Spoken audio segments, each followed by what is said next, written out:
चेंडू पहिल्या चेंडूवर एक धाव भेटते म्हणजे संघाची आणि वैयक्तिक खातं उघडतोय तो रमाकांत चोरलेकर. रमाकांत याची साथ देण्यासाठी नॉन स्ट्राईक वर फलंदाज नाना उर्फ कृष्णा नाईक. रमाकांत याने मारलेला चेंडू चेंडूखाली क्षेत्ररक्षक आणि ते झेल पकडण्याची संधी होती मात्र ती संधी हुकते ती बाळा उर्फ सूरज गव्हाण याच्याकडून एक चांगला झेल आला होता मात्र झेलची थोडीशी जजमेंट चुकते आणि झेल सुटतोय तो सूरज गव्हाण याच्याकडून. ज्या चेंडूवर फलंदाज गारद झाला होता त्या चेंडूवर भेटतात पूर्णपणे 2 धावा आणि म्हटलं जातं जसा जखमेर मीठ चोळता तसा ह्या चेंडूवर स मारल्या आणि सूरजाग असा दाखवल्या की माझा गॅस चोळलं ही मोठी चूक केलोय.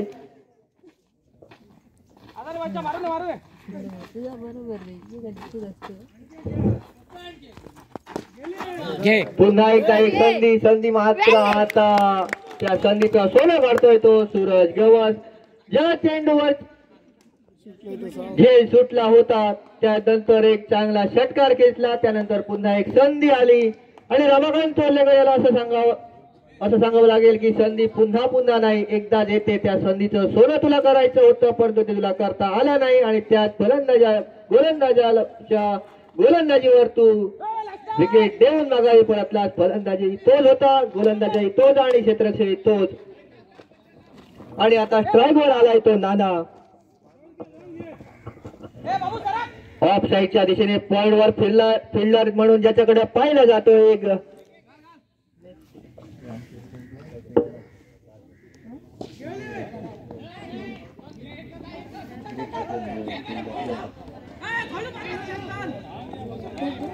थोडस गचास क्षेत्ररक्षण आणि जॉन्टी रोज म्हणून ज्याच्याकडे पाहिलं जातो तो संदेश आयनोडकर पॉइंट वर फिल्डिंग साठी सज्ज.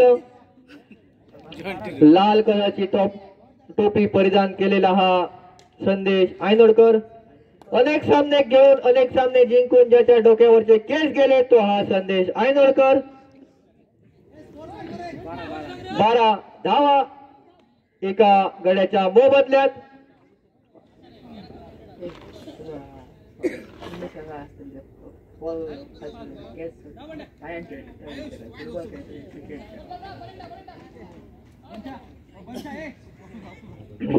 क्षेत्ररक्षणामध्ये थोडासा फरक करताना संदेश आयनोडकर कर्णधार उपकर्णधार संदेश आयनोडकर. आणि आता स्ट्राईकवर आलाय जो सेमीफायनलच्या मॅच मध्ये ज्याने चौकार षटकारांची आतषबाजी केली होती तो पवन चोरलेकर. त्याच पद्धतीने फलंदाजी करतोय आणि ते चांगलं क्षेत्ररक्षण होतंय ते सीताराम सावंत याचकडून परतीचा थ्रो होईपर्यंत 2 धावा पूर्ण करतोय तो अंकुश चोरलेकर. अंकुश कडे पाहिल्यानंतर 1984 1985 1990 2000 सालापर्यंतच्या फलंदाजाची आठवण येते तो अंकुश चोरलेकर.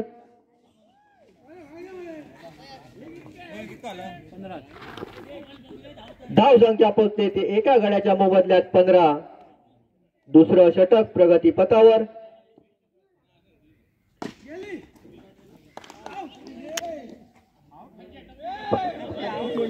टप्पी आउट.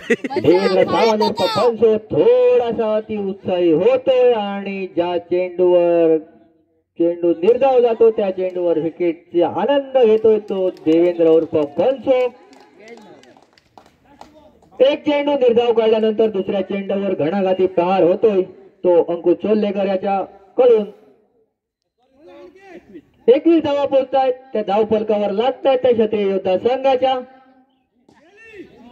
पुन्हा एकदा मारलेला चेंडू जातोय निर्धाव एक या धावसंख्येसाठी म्हणजे थोडासा हातभर चुकलो आणि 5 रन गेले असा म्हणावा लागताला कारण ती काठी असा त्याच्या घरा एक हातभर हडे मारलेलं आहे तर तुका बरोबर 6 रन भेटले होते परंतु ती मारले काठीच्या तळे तुका भेटले फक्त योग रन.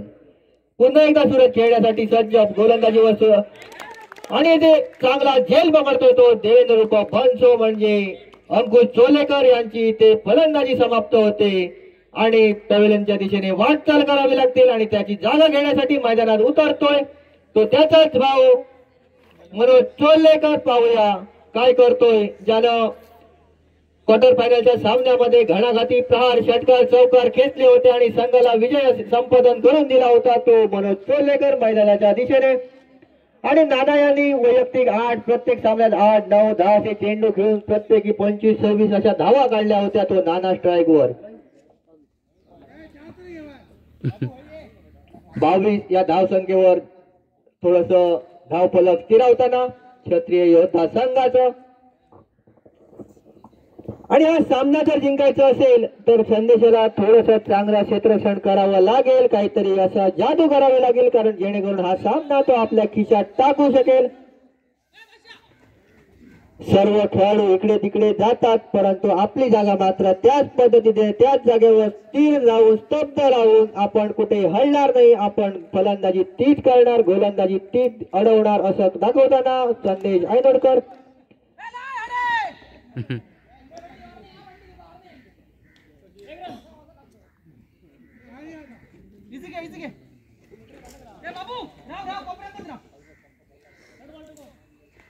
तिसरा चेंडू, तिसऱ्या ओव्हरमधील हा तिसरा चेंडू खेळण्यासाठी सज्ज नाना नाईक उर्फ कृष्णा नाईक.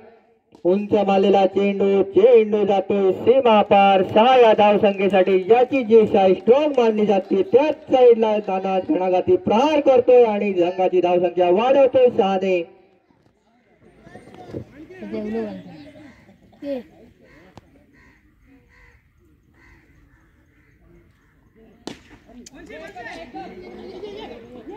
चेंडू जातोय देवेंद्र उर्फ बनसो याच्या हातात. जोपर्यंत परतीचा थ्रो होतोय तोपर्यंत 2 धावा पूर्ण करतोय तो नाना आणि मनोज.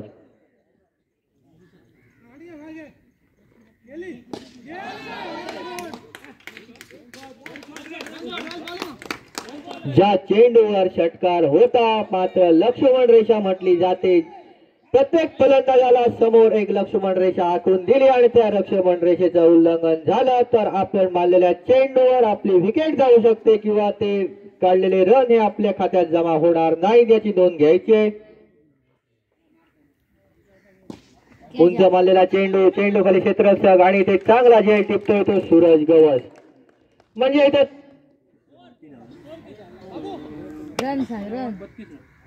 तीन विकेटच्या मोबदल्यात 3 ओव्हर समाप्त होत आहेत आणि धावसंख्या पोहोचते ती 32 धावा.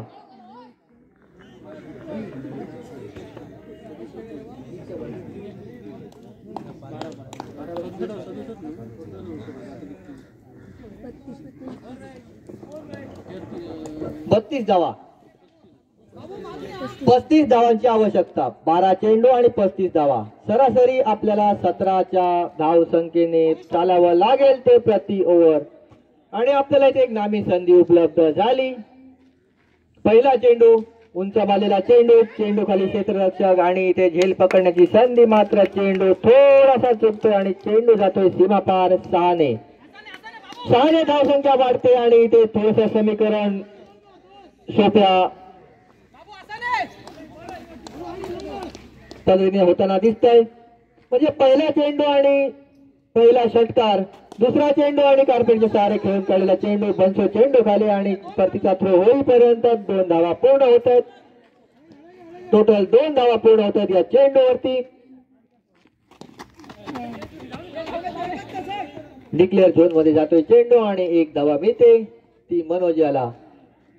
प्रति बॉल सरासरी 3 ने खेळावं लागेल ते मनोज याला. हा सामना जिंकण्यासाठी उंच मारण्याचा प्रयत्न होता. चेंडू खाली क्षेत्ररक्षक येतोय आणि परतीचा थ्रो करतोय तोपर्यंत 1 धाव पूर्ण होते.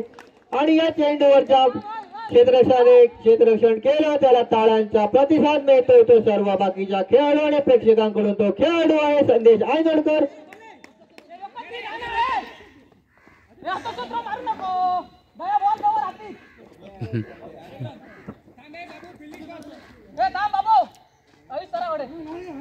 जिंकण्यासाठी शेवटच्या 2 चेंडूवर मात्र आपल्याला मोठे घणाघाती प्रहार करावे लागतील. पहिला प्रहार होताना दिसतोय आणि चेंडू जातोय सीमा पार 6 ने धावसंख्येसाठी.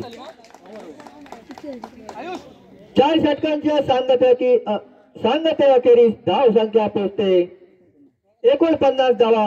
म्हणजे जिंकण्यासाठी अजूनही 18 धावांची आवश्यकता.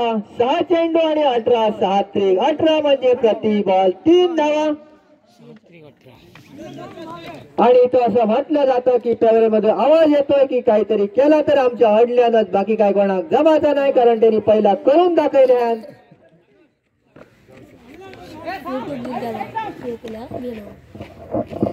मी युट्यूबवर समीर सावंत यांना विनंती करतोय, जसा म्हटलेला तसाच काय साधा दिसता तुमका. मी आताच म्हटलेले काहीतरी केला तर अडल्यानंच, बाकी कोणाक काय जमासारख्या नाही हा. कारण त्यांची फलंदाजी बघून त्यांचे पप्पा विसर उपस्थित असत आणि ते टाळीઓ मारताना दिसतात.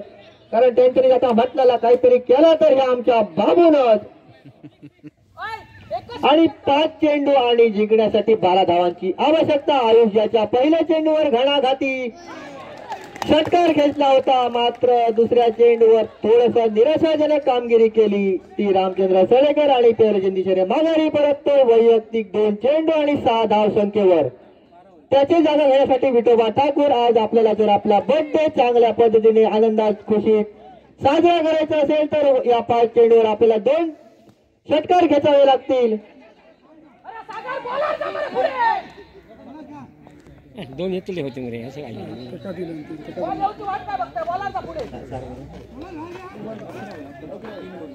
3 चेंडू आणि 11 धावा, सरासरी 3.45च्या धाव संख्येने आपल्याला धावा बांधाव्या लागतील. पहिला चेंडू मोठा प्रहार आणि चेंडू जातो सीमा पार 6 धाव संख्येसाठी.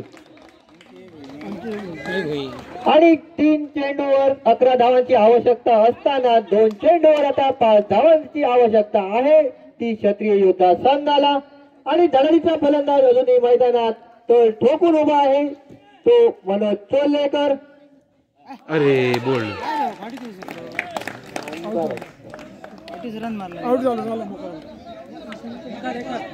एक चेंडू आणि 5 धावा. तयारीत राहा धावा.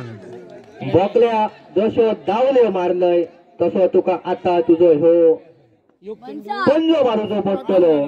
कारण क्षत्रिय योद्धा संघात ती विजयी करतलो तर तुका 6 धावाची आवश्यकता असा, आणि जर पराजय करतलो तर तुका तुझ्या विकेटीची आवश्यकता असा. काय करू जाता तुझा तियाट ठरय. आणि बघ तुझा ट्रॉफी देऊची असा का सूरजक ट्रॉफी देऊची असा, सगळा काय तुझ्यावर अवलंबून असा. उंच मारूचा प्रयत्न होतो, मात्र तो प्रयत्न असफल ठरता आणि जिंकता मात्र तो श्री भूतनाथ वॉरियर संघ. या संघाच्या बाजून जो सामना जिंकलो गेलेलो तो सामना परत त्यांच्या तोडातून जसो काढून घेतलो गेलो आणि विजय कसो संपादन करूचो याचा नितांत उदाहरण मात्र या श्री भूतनाथ वॉरियर संघान दिल्यान. 3 चेंडू 11 धावाची आवश्यकता असताना खडखडीत षटकार खेचल्यान 2 चेंडू 5 धावाची आवश्यकता होती, तेव्हा मात्र बोलचाल परत गेलो आणि एका चेंडू 5 धावांची आवश्यकता असताना तिने 1 रन काढले. म्हणजे हे सामना कसो तोडासून भागाच्या तोडासून कसो घास काढून घेतात तसं या अवधूताच्या तोडासून ही ट्रॉफी ही सूरजान काढून घेतली. आणि पहिल्या ट्रॉफीर ह्या आपला नाव या कोरल्यान, म्हणजे पहिल्या विजेतेपदार 2024 APLच्या विजेतेपदाच्या ट्रॉफीर ह्या आपला नाव कोरल्यान आणि अवधूताक थोडंसं निराश करून सोडल्यान. लोका प्रमुख श्री संजय गवस यांचे आम्ही मंडळाच्या वतीने ऋणी व्यक्त करतो, आभार व्यक्त करतो आणि हा कार्यक्रम संपल्याचे जाहीर करतो. धन्यवाद. कुठे आमच्याकडून त्रुटी राहिला असेल तर आम्ही